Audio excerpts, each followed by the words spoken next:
Greetings, everyone. I want to tell you a little story about the country of Uganda and one of its former presidents, General Idi Amin Dada. And before I tell you that, let me give you a couple of names or descriptions that were used to describe this man. Criminal, murderer, buffoon, cannibal.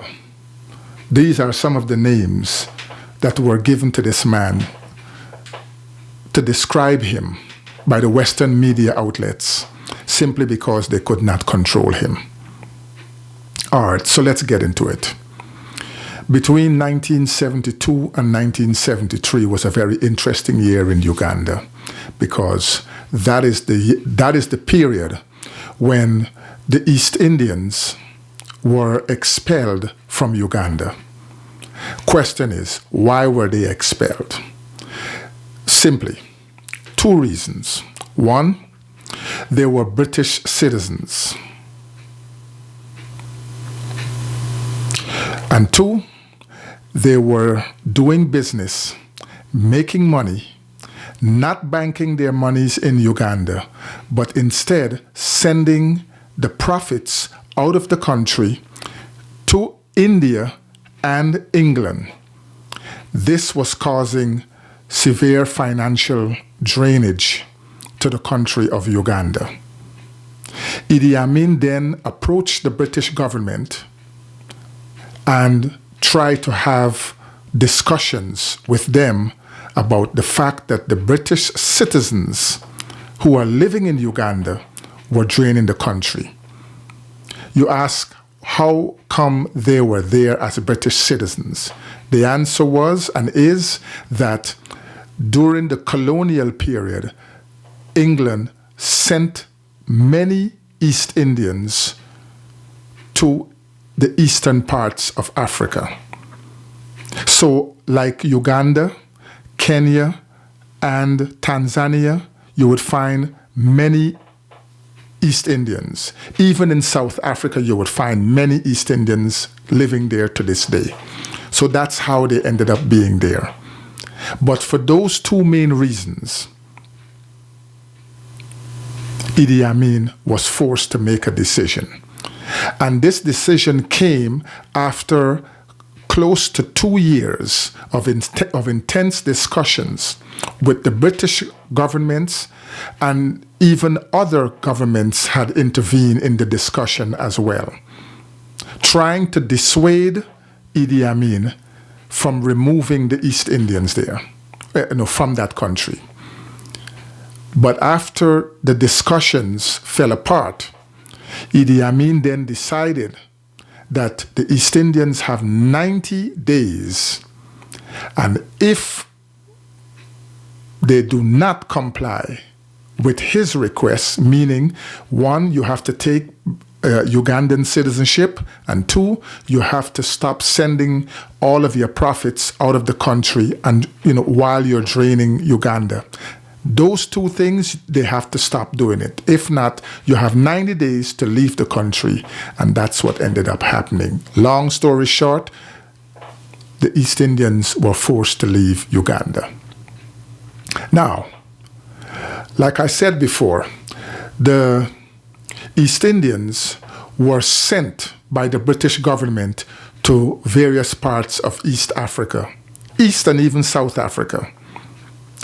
Just like the British were sending or were hoping that the European Zionists would take Uganda as a place of settlement. Oh yes. So rather than Palestine, Uganda was the first choice of the British government for the European Zionists to settle into. Second choice was Kenya. Third choice was Argentina. And the fourth choice was Guyana. But none of those choices appealed to the European Zionists because they had a special affinity to Palestine. And that's where they ended up living. Now, what if the European Zionists had decided to move to Uganda and Kenya? Given the fact that in 1948, Israel was declared as a state, along with the fact that in 1948, South Africa became an apartheid state as well. Try to imagine South Africa, Kenya, and Uganda at the same time being apartheid states, along with the East Indians as a lesser but nevertheless an important player in terms of draining the economic system of South Africa, Kenya, and Uganda. What we're seeing in Palestine today would have been happening in those three African countries, and we know for a fact that it happened in South Africa. Had that happened, it would have given nucleus to the exportation of apartheid throughout Africa. And that could have been the takeover, the entire engulfing of Africa by Europeans. And of course, the East Indians as lesser players, but nevertheless important players. So the question that I am asking here with this opportunity is this: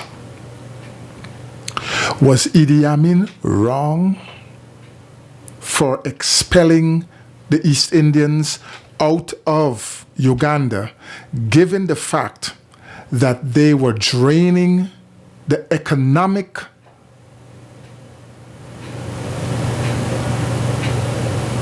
cohesiveness of the country? They were draining the resources, the economic resources, the cohesive possibilities. They were not being friendly to Uganda because they refuse citizenship and they refuse to bank their monies in Uganda. Was he wrong? Was he right? Let me hear from you in the comments section. Thank you for listening, and I greet you in the greeting words of peace. Assalamu alaikum.